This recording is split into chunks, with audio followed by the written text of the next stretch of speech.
प्रणाम। मैं अंशु कुमार आप सभी का स्वागत करती हूँ हमारे आज के इस वीडियो में। और दोस्तों मैं आपको बता दूं कि ग्रीन टीवी की टीम गुजरात के गांधीनगर के दहेगाम में है और यहाँ पे हम जो है वो आलू के खेत में खड़े हैं और यहाँ आपको आज बताने वाले हैं, एक सफल किसान से मिलवाने वाले हैं और उनकी सफलता की कहानी जो है उसको हम उनकी ज़ुबानी सुनेंगे। तो सबसे पहले स्वागत करते हैं हमारे आज के सफल किसान की, जो है मुकेश भाई पटेल जी। सर आपका बहुत बहुत स्वागत है हमारे इस कार्यक्रम में। थैंक यू सर, सबसे पहले मैं चाहूँगी कि आप अपने बारे में हमारे दर्शकों को बता दीजिए। मेरा नाम मुकेश भाई पटेल है, हम दहेगाम से है और करीबन 25 साल से आलू का खेती करते हैं।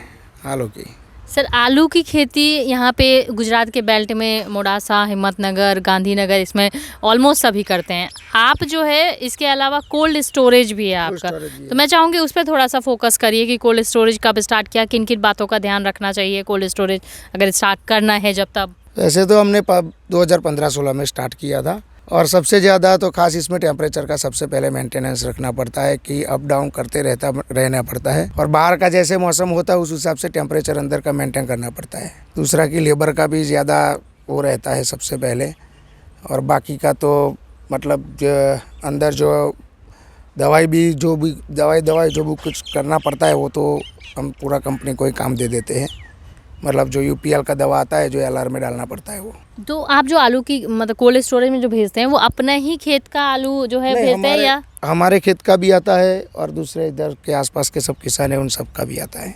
और कितने समय तक जो है वो कोल्ड स्टोरेज में आलू रख सकते हैं? कोल्ड स्टोरेज में आलू फरवरी से चालू होता है तो करीब दिसंबर एंड तक रह सकता है आलू। मतलब 8 से 9 महीने जो है वो रह सकता है। और आपने कौन सी वैरायटी लगाया है? ये कोलंबो है मैम। और इसकी खासियत क्या है? खासियत इसमें ऐसा है कि ये उसका मतलब जो प्रोडक्शन आता है वो भी ज़्यादा आता है और उसका लाइटनेस भी जो होता है वो भी अच्छा होता है और उसका मार्केट में रेट दूसरे आलू से ज़्यादा है, जो पोखराज से उससे बेटर रहता है रेट। यहाँ पे कॉन्ट्रैक्ट फार्मिंग लोग ज़्यादा करते हैं जो कि चिप्स वगैरह कंपनीज़ को भेजते हैं, तो क्या आप लोग भी किसी कंपनी से जुड़े हुए हैं या आप कोल्ड स्टोरेज में प्रॉपर जो है वो आलू ही भेजते हैं? नहीं, हम कंपनी के पास कोई कोलैबोरेशन नहीं करते, हम खुद ही हमारा कोल्ड स्टोरेज, खुद आलू पकाते हैं, खुद भरते हैं, खुद मार्केट करते हैं। आपके साथ आपके कोल्ड स्टोरेज से करीब कितने किसान यहाँ के जुड़े होंगे? करीबन 200-250 के आसपास के किसान होंगे हमारे पास। आलू की खेती जब कर रहे हैं किसान और कोल्ड स्टोरेज में भी रखने के लिए कुछ चीज़ें होंगी जिसका ध्यान रखना ज़रूरी है। ध्यान में इसमें ऐसा होता है मैम कि कोई किसान का माल अगर पहले से ही डाउन आता है तो हम लोग बाहर से एक बार चेक कर लेते हैं। अगर वो माल अंदर चला गया तो पास में किसी और का होगा, वो भी उस स्मेल के दूसरे का भी खराब हो जाएगा आलू, उसमें भी थोड़ा दिक्कत आ जाता है। फिर अगर जो माल डैमेज होता है तो हम अंदर जाने ही नहीं देते उसको। यानी कि अगर कोई किसान जो कोल्ड स्टोरेज में आलू भेजना चाहते हैं तो उसकी जो नमी कितनी है, उसमें कोई सड़ा गला तो नहीं है, तो वो बहुत सारी चीज़ों का ध्यान आपको रखना होगा, तभी आप कोल्ड स्टोरेज में भी रख सकते हैं। कोई भी किसान जो है वो आलू आप निकाल के सीधा कोल्ड स्टोरेज में नहीं रख सकते हैं, उसके लिए भी जो है वो आपको ध्यान रखना होता है। और कुछ चीज़ें जो कि आलू की खेती के लिए ध्यान में रखना होता है किसानों को? बस वैसे तो खास कुछ नहीं होता है मैडम, लेकिन जैसे दवाई का भी जैसे जिस टाइम पे जितने दिन होते हैं उस टाइम पे दवाई खाद वो सब डालना पड़ता है, वो सब डालना पड़ता है। पिछले साल लेट ब्लाइट आया था, मतलब मेरे ख्याल से पहले ब्लाइट आया था, वो करीबन 45 दिन समथिंग के बाद आया था। उस टाइम पे सब लास्ट में क्या होता है जब 40-45 दिन के बाद जो आलू होता है उसका साइज बनना चालू होता है और उसी टाइम पे जो ब्लाइट आया था उसकी वजह से प्रोडक्शन काफ़ी लॉस आया था। इस बार अभी ऐसा कुछ दिख नहीं रहा है जी। और एक चीज़ और जो ख़ास है, जो कि मैं कह सकती हूँ गुजरात के किसान जिसको अपनाते हैं, ड्रिप इरिगेशन से आलू की खेती करते हैं और 100% जो है वो अगर आप उस साइड भी देखेंगे तो एकदम रो में ड्रिप इरिगेशन लगे हुए हैं और एकदम रो में आलू की खेती की गई है। तो ड्रिप इरिगेशन के फ़ायदे क्या होते हैं ये ऑलमोस्ट आप सभी जानते हैं, थोड़ा अपनाते नहीं हैं। जितना भी आपको साइज़ एक तरीके का आता है क्योंकि फर्टिलाइज़र न्यूट्रिएंट जो है एक मात्रा में सभी पौधों को लगता है, तो ड्रिप इरिगेशन अगर आप आलू की खेती कर रहे हैं आज के टाइम में आप हर चीज़ की खेती ड्रिप इरिगेशन से कर सकते हैं, लेकिन आलू की खेती कर रहे हैं जो हमारे नॉर्थ के किसान हैं उनके लिए खासकर है, जो यूपी के हो गए, पंजाब के हो गए, आप लोग ड्रिप इरिगेशन अपना के आलू की खेती कर सकते हैं, क्योंकि प्रोडक्शन में शायद आप लोग ज़्यादा है, प्रोडक्शन में आलू पंजाब ये ज़्यादा है, लेकिन अब मार्केटिंग पॉइंट ऑफ व्यू से गुजरात के आलू के किसान आगे है। वो इसी वजह से, क्योंकि वो नई टेक्नोलॉजी को अपना के उसका जो है वो खेत में अपना रहे हैं और उसको वो सही तरीके से उसका यूज़ कर रहे हैं, इसीलिए उनको कम लागत में ज़्यादा मुनाफा भी मिलता है।